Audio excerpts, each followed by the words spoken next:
So it's that time again. Another new league to play. It's the first league though of Path of Exile 2, but should still be fun regardless. There's still new things out there to try. Fortunately, this time we didn't really get a lot of information, before the game actually starts about the skill tree, the builds, the skill gems. Nothing really. We don't have a lot of concrete information to go on. At least not enough to actually flesh out a build.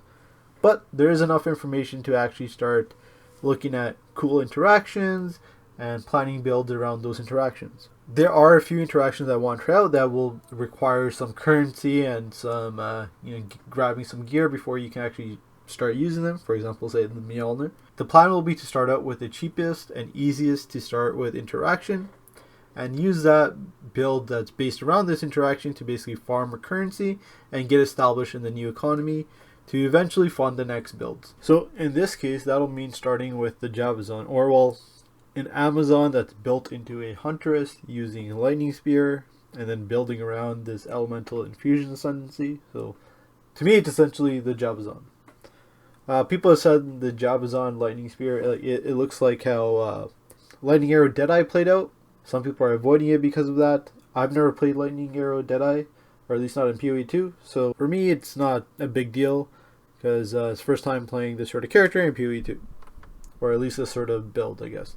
Elemental Fusion to me is very interesting. It just seems fun, right? I'm shooting out projectiles and I'm creating explosions at the end of the projectile. But it seems like there's going to be sort of like a 3-stage cycle here. And it's going to be sort of ever repeating.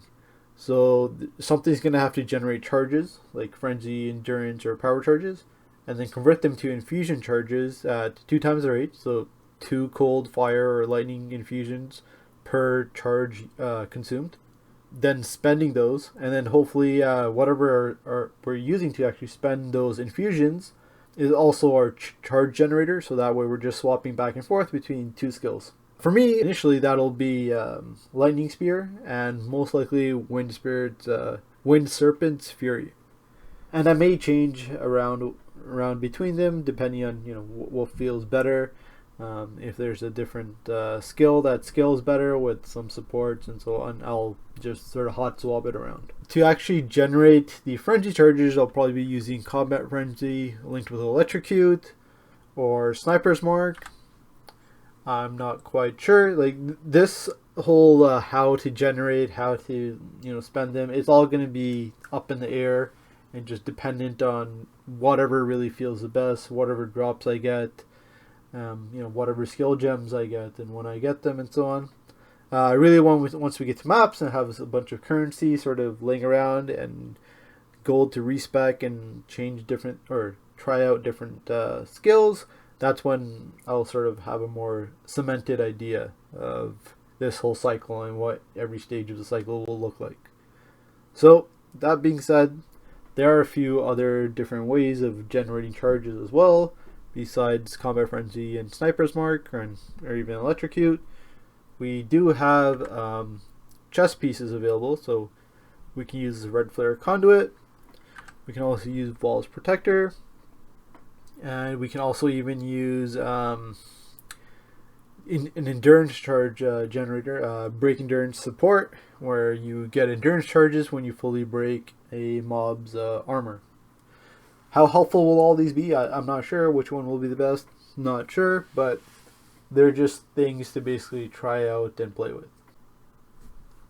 Now, probably the most expensive, interaction in my mind will be this Mjolner one. I think Mjolner will be an expensive item. It was an expensive item in POE1. It will most likely be an expensive item in POE2, at least in the beginning. Who doesn't want to have a Mjolner to try this out? At least the ones. I'm sort of getting ahead of myself. The interaction is basically the lightning spell on melee hit plus the fire spell on hit from Smith of Kitava. What happens if can we even use Heat of the Forge on a unique? I'm assuming so we can. And then if we do, can we use both of these skills and do on hits or cast on hit basically with both of these?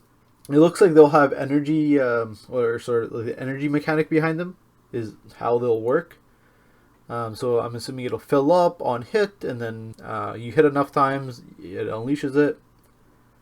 So fine. There's that sort of aspect of it, but how would this interact with, say, manifest weapon? Can I manifest a Mjolner that has Heat of the Forge applied on it, and then have that minion do something while I have my own Mjolner that has Heat of the Forge do stuff? Can I also have totems that are using the Mjolnir? Do those also use Heat of the Forge?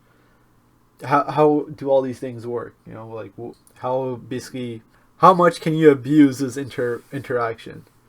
And then, you know, maybe none of them work and you just have to auto attack with Mjolnir to make the most of it. I'm not sure, but it'll be fun to try it out.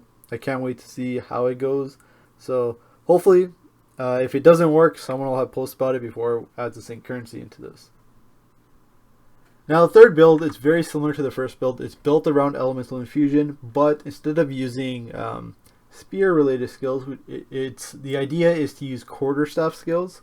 So mainly staggering palm and charge staff.